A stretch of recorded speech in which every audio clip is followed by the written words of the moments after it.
He thought money could erase mistakes. So the day she told him she was pregnant, Billionaire CEO Damian Cole slid a check across the table and said the words that shattered her, "Take this, and disappear." Lila didn't argue. She took her broken heart, her unborn baby, and vanished from his world. 3 years later, destiny dragged him back into Hearst, through a hospital door he never wished to open. A terrified toddler with his storm gray eyes had been rushed in, and the only person the little boy kept calling for was, "Mommy," and "Daddy." Damian froze. Daddy. Damian Cole had built an empire from nothing but grit and ambition. Cole Industries dominated every skyline on the East Coast, and so did Damian Sharpsuits. Cold eyes. A man who never apologized and never looked back.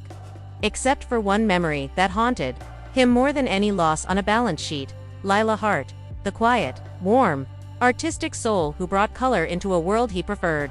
Black and white. And the woman he paid to disappear. 3 years earlier, Damian had been cornered by fears he never admitted. His father had been abusive, controlling, obsessed with perfection. Damian swore he'd never become him. And yet, the moment Lila whispered, "Damian, I'm pregnant," he felt his chest crush. Not with joy, but with panic. His voice cracked like ice. "That can't happen." Her eyes welled. It already did. He didn't yell. He didn't touch her. He just reached for his checkbook. Like the coward he wasn't, pushed a number toward her that made her gasp. "Take this," he said quietly. "Start a new life. Without me." Lila looked at him for a long time. Not angry, not shocked, just disappointed. "Damian," she whispered, "one day you'll pay for this. Not with money, but with regret." And she walked away, hand over her stomach, protecting the little life inside her. He never saw her again. But her final words lived rent-free in his chest ever since.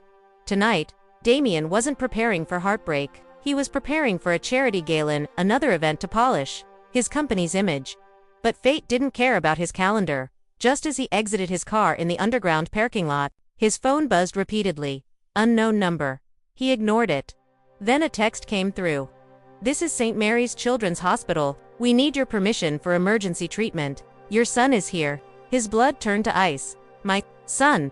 At first he thought it was a scam, but something inside him, some buried instinct, forced him to call back.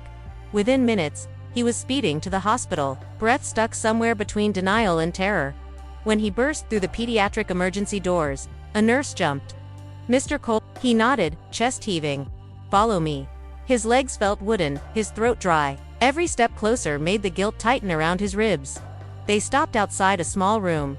"He keeps asking for his mom," the nurse whispered, "but she's stuck in traffic. The accident blocked the freeway. He was with a babysitter when he collapsed." Collapsed? Damian's vision blurred. "What's wrong with him?" "We think it's a severe allergy reaction. We're stabilizing him, but..." She hesitated.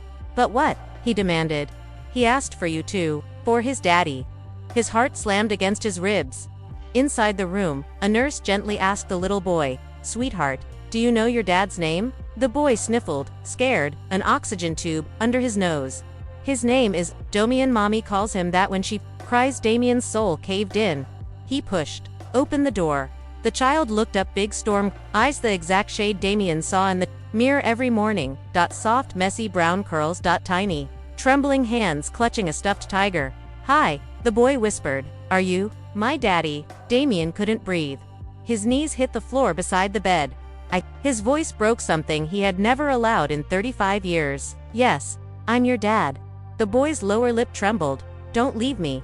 That was it. That was the moment Damian's chest cracked open, and everything ugly inside him spilled out. "I'm not going anywhere," he swore, voice shaking. "Not ever again." His child reached out a small hand. Damian wrapped it gently, terrified of hurting him. A silence full of heartbreak and healing settled between them. 15 minutes later, the door flew open. Lila rushed in, hair wet from the rain, panic in her eyes. The moment she saw Damian kneeling beside their son, her steps faltered. "Damian," he stood slowly.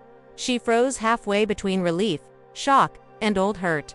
"You haven't changed," she whispered. "Same suit, same posture, same control." "No," he said quietly. "I'm nothing like the man who pushed you away." Lila's eyes glistened. "You paid me to leave, Damian, paid me to erase myself, to erase him." His voice broke. "I know." "No," she snapped, voice trembling. "You don't know. I gave birth alone. I worked 2 jobs. I held him through fevers, allergies, nightmares while you lived in a penthouse with a view. Every word stabbed him deeper. He didn't defend himself. He didn't interrupt. He took it every ounce of pain he deserved. Finally, she whispered, "Why are you here?" Damien looked at their sleeping child, then at her.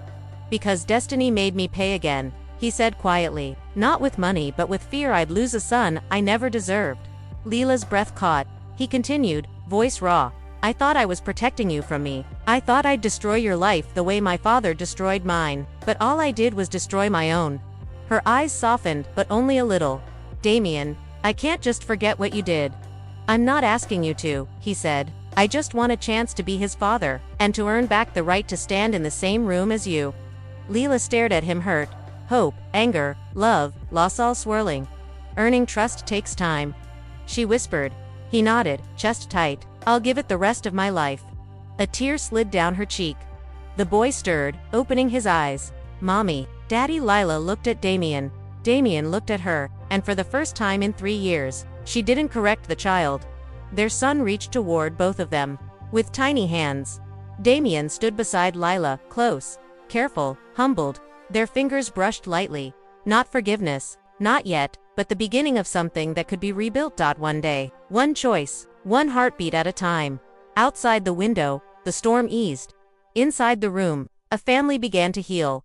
If this story touched your heart, don't leave without showing your love. Hit like, tap subscribe, and drop it. Why, if Damien's regret and Lila's strength broke you the way it broke us while writing it, tell us in the comments. Should Leela give him a second chance, or protect her son from more pain? Your voice matters. Your comments decide the next stories we create. Turn on notifications so you never miss the next emotional journey. Thank you for watching and supporting these powerful, healing stories.